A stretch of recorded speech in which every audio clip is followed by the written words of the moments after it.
और भूमाफियाओं पर ईडी की छापे की सबसे बड़ी कार्रवाई हुई है। बता दें कि जयपुर में भूमाफियाओं के 1 दर्जन से ज्यादा ठिकानों पर ईडी ने छापे मारे हैं।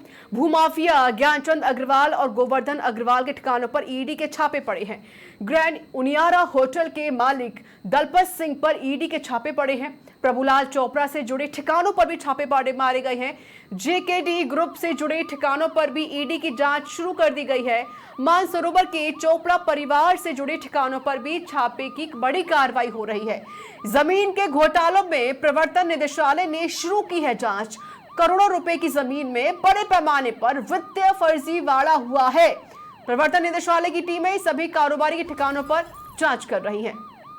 इस वक्त की बड़ी खबर और ये बड़ी जानकारी, जहां पर ईडी की छापे की सबसे बड़ी कार्रवाई देखने को मिली है। तो भूमाफियाओं के 1 दर्जन से ज्यादा ठिकानों पर ईडी के छापे पड़ रहे हैं। ज्ञानचंद अग्रवाल और गोवर्धन अग्रवाल के ठिकानों पर ईडी के छापे पड़े हैं। ग्रैंड उनियारा होटल के मालिक दलपत सिंह पर भी ईडी के छापे पड़े हैं। जेकेडी ग्रुप से जुड़े ठिकानों पर ईडी की जांच अभी भी जारी है। इस वक्त की बड़ी खबर और बड़ी जानकारी, जहां पर ईडी ने बड़ी कार्रवाई की है।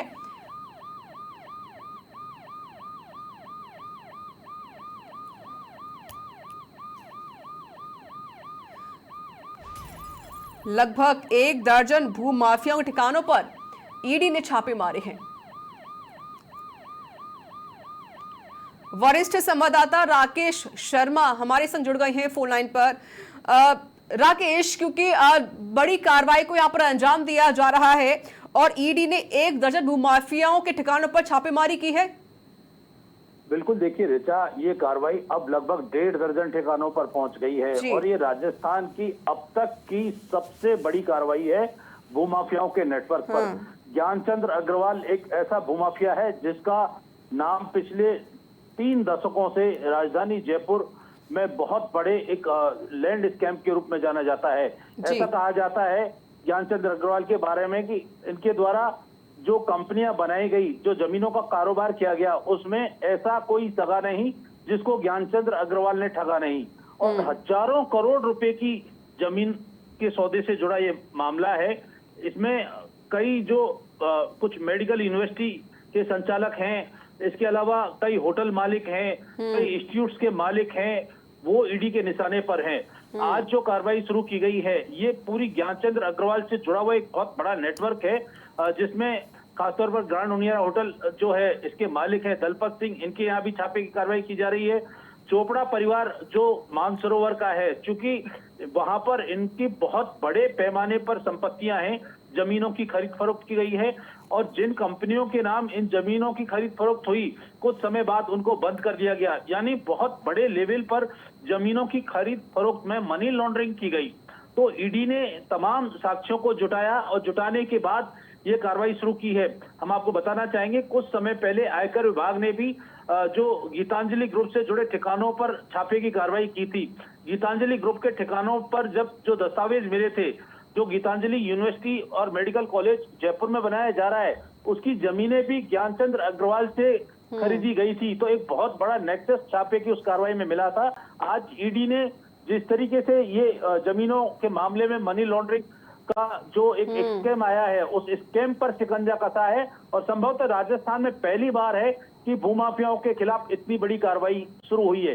ये कार्रवाई अभी शुरू हुई है, जैसे जैसे आगे बढ़ेगी इसमें बहुत बड़े चौंकाने वाले खुलासे सामने आ सकते हैं। सही कहा आपने राकेश। देखिए, और आप खुद ही कह रहे हैं कि भाई पहली बार ऐसा हो रहा है कि इतने ज्यादा ठिकानों पर एक साथ ही छापेमारी कार्रवाई की जा रही है। सिर्फ जयपुर के ठिकानों पर ये छापेमारी कार्रवाई हो रही है, चाहे वो ज्ञानचंद्र अग्रवाल हो या गोवर्धन अग्रवाल हो। ऐसे कई लोग हैं जिन्होंने जमीन घोटाले में बड़ा घपला किया। अब इसी को लेकर ईडी पूरे मामले की जांच पड़ताल कर रही है। राकेश, क्या इस दरमियान कोई भी डॉक्यूमेंट किसी से कोई बरामद किया गया हो या अभी किसी को हिरासत में लिया गया पूछताछ के लिए? राकेश, बिल्कुल, देखिए ऋचा, अब कार्रवाई शुरू हुई है। तमाम दस्तावेज जो है उनकी छानबीन की जा रही है। चूंकि पहले इनकम टैक्स के साथ साथ राजस्थान पुलिस ने भी ज्ञानचंद अग्रवाल के खिलाफ बहुत बड़े पैमाने पर मुकदमे दर्ज कर रखे हैं। उन मुकदमों की प्रतियां भी जो ईडी के अधिकारी उन्होंने लिए हैं। इसके अलावा एसओजी या अन्य जो जांच एजेंसियां हैं, जिन्होंने पहले प्रथम दृष्टया जांच की, उन सभी दस्तावेजों को और साक्ष्यों को लेकर ईडी ने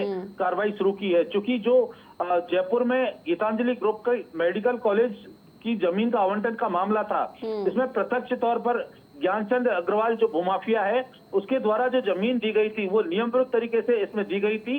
तो एक बहुत बड़ा साक्ष्य ईडी के हाथ आकर बाकी छापे कार्रवाई के बाद ये मिला, और उसके आधार पर ज्ञानचंद अग्रवाल और इससे जुड़े जो नेक्सस है पूरा एक, जो जिसमें बहुत बड़े जो एक धन्ना सेठ हम कहें कि कारोबारी हैं जमीनों से जुड़े, उनका नाम इसमें सामने आया। उनकी अलग अलग कंपनियां आई और जमीनों के सौदे करने के बाद कई कंपनियों को बंद कर दिया गया। उनके जो डायरेक्टर बनाए गए वो डायरेक्टर्स भी डमी बनाए गए थे। तो ईडी ने इन तमाम साक्ष्यों को लिया है। अब इन साक्ष्यों के बाद इनके ठिकानों पर जो कार्रवाई की जा रही है, तो और वो कौन कौन से लोग थे जिनके नाम पर इतने बड़े पैमाने पर जमीनों का सौदा हुआ, क्योंकि सौदा 100-200 करोड़ का नहीं, हजारों करोड़ रुपए की जमीनों का है। और ये लगभग जयपुर का जो एक पूरा मानसरोवर क्षेत्र, अजमेर रोड क्षेत्र, इधर यहाँ से लेकर बहुत जो राजस्थान के दूसरे शहर हैं, वहां तक भी इनका नेटवर्क फैला हुआ है। तो जबकि ये जो चाहे रिटर्न दिखाते थे या रजिस्ट्रियां दर्शाते थे, वो रिकॉर्ड पर सही नहीं होती थी, नियमानुसार नहीं होती थी। तो अभी छापे की कार्रवाई शुरू हुई है। इनके जो काले कारनामे हैं, उनका काला चिट्ठा बहुत जल्द सामने आ सकता है। काले कारनामों का राकेश उजागर हो रहा है, और आप जो जानकारी विस्तार से यहाँ पर दे भी रहे हैं कि भाई डॉक्यूमेंट्स में फर्जीवाड़ा किया गया, कम दिखाया गया, तो नॉर्मल सी बात है कि बिना किसी शहर के ये लोग कुछ भी नहीं कर सकते हैं। किसी पॉलिटिशियंस का हाथ हो सकता है और अधिकारियों का हाथ तो है ही राकेश। अगर इन लोगों को पकड़ा जाएगा, इनसे पूछताछ भी होगी, तो कई बड़े खुलासे होंगे। इसके अलावा जयपुर के अलावा और भी ऐसे कई जिले हैं पूरे राजस्थान में जहां पर इन्होंने अपनी जमीन ले रखी होगी। यानी कि सिर्फ ये नहीं नपेंगे, इनके अलावा और भी जो पॉलिटिशियंस हैं या जो अधिकारी हैं वो भी नपेंगे। बिल्कुल, देखो इसमें ऋचा, जहां तक अधिकारियों की, राजनेताओं के संरक्षण की बात है, निश्चित तौर पर सामने आना तय है, क्योंकि जमीनों का जो रूपांतरण हुआ है नियम विरुद्ध तरीके से हुआ है, जो उनकी रजिस्ट्रियां हुई हैं। और खासतौर पर एक सबसे बड़ी बात जो सामने आई है कि ज्ञानचंद अग्रवाल द्वारा ऐसे कई लोग जो कई सालों पहले मर चुके, उनके डेथ सर्टिफिकेट हैं, उसके बावजूद भी उन योजनाओं को सरकार से जो भू रूपांतरण करवाया गया है या उनको जेडीए से अनुमोदित करवा लिया गया, यानी पूरा इनका अधिकारियों और राजनेताओं के साथ एक नेक्सस बना हुआ था, जिसमें कहीं ना कहीं जो बड़े अधिकारी लिप्त हैं, कई पॉलिटिशियंस इसमें शामिल हैं। अब ये पॉलिटिशियंस कौन है, अधिकारी कौन है, किस तरीके से नियम विरुद्ध कार्य किया है, इसके तमाम साक्ष्य जो है ईडी की टीम जुटाएगी। और जो जिन लोगों से जमीनों की खरीद फरोख्त की गई है, खासतौर पर कृषि भूमि को जब इन्होंने कन्वर्ट करवाया है, चाहे वो एग्रीकल्चर लैंड को रेजिडेंशियल में हो या कमर्शियल में हो, तो इसमें जो करने वाले अधिकारी हैं उनकी भी भूमिका बेहद संदिग्ध है, क्योंकि कई जमीनें ऐसी हैं जो सरकारी जमीनें थी, उन पर भी भूमाफियाओं द्वारा कब्जा करने का मामला सामने आया है। इन तमाम साक्ष्यों को अभी ईडी की टीमें जुटाएंगी और एक बहुत बड़े भूमि घोटाले का इसमें पर्दाफाश हो सकता है।